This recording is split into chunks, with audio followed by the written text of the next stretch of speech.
Okay, fellas, we're having another crack at the track cable that I stupidly thought was a rope. But I'm going to try and explain how I did this, and then I'll get some stills because I know this doesn't show up that great in the video. But this is the new track cable, and this is much better. But I'd like a little help with trying to figure out how to color it. I'm not sure. Maybe just a wash. I don't know. Maybe a really thin black paint wash. Whatever you guys have had good experience with on like steel cable. So anyway, here's how I did it. All right, I got some of this. Now, I got it at Myers. It's just it doesn't. It says Durasteel, and it's called OOK, Ook, www.ooks.com. It's 9-foot mirror cord. Okay, and this is the stuff right here. It's just a coil. When you get it in the package, it actually is held together with two pieces of tape, and it looks like a really good cable coil. It's just too big.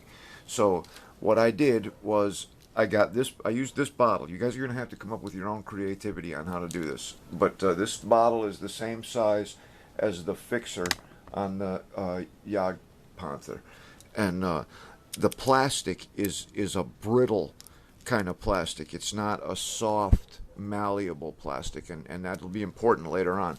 So the first thing I did was I drilled a hole in the side of the tube at the bottom, okay? And then I wrapped it with Scotch tape, okay? And then I took the cable and I punched it through the hole in the Scotch tape a little ways, all right? And then I just started wrapping it around there. And I got about four good wraps, 4 or 5 wraps to where I had the width that I was looking for, you know. So I had enough across here. And then I hit it with gap-filling super glue, and then I hit it with kicker, okay? I used a Q-tip for the kicker, and I used an applicator, and that gap filling super glue, when you put it on there, it'll flow in to the cable. You know, give it a few seconds, it'll flow in there, and then you can hit it with the kicker and it gets solid and you really can't see it, which was pretty fortunate. Okay, so anyway, I don't know if I can do this without the hole, but I get a bunch of it wrapped on there. Nope. And I get it, that's why I put the hole in, so it wouldn't do that. And I get it mushed down and I hit it with the glue, and then I make some more wraps, and then I glue it, and then I make some more wraps until I get to where I think it's good width and thickness and all that. I suppose the best way to do it would be to figure out how long the scale cable was and translate that into inches, and then use that much of the wire hanging cord. But I don't know if this is the right diameter, so, you know, I just kind of faked it till it looked right. Okay, then I took one of these. Now this is a tow cable from a Panther 3, and this you get from a lot of different places, but I got mine from Eric at IMAX, and I sacrificed one. I pulled the ends off of them, okay?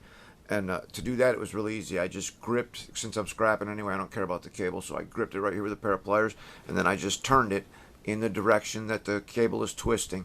I just grabbed it and turned it, and it just went pop, pop, crack, crack, and it popped right off of there. Then I cut off the mounting post, and I shortened it down. I shortened it down to about that much with a razor saw, and then I took a file and cleaned it all up, and I cleaned up all the little casting marks and all that crap. And then I put my cable up there, and I shortened my cable to the length that would be good for the end of the hooks.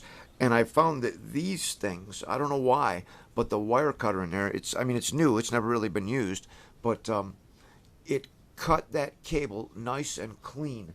It just went click, and I had a nice clean cut on the end. So then I put everything on there, and the way I've got it done, oh, I forgot a step.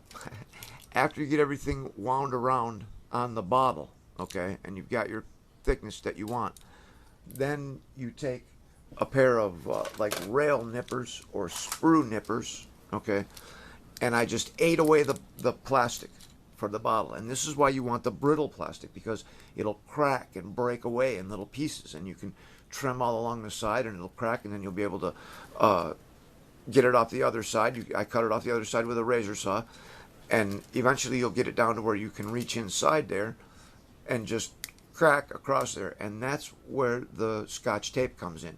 It just peels right out of there, no problem.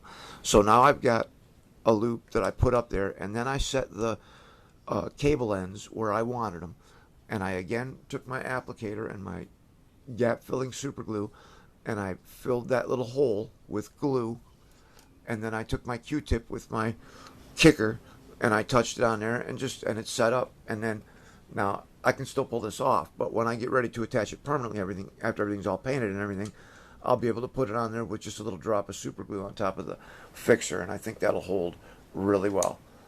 And so there it is. I don't know how well this is going to show up on the camera, but I'll get some stills. And so how have you guys been coloring this steel cable to get, because it's not supposed to look new.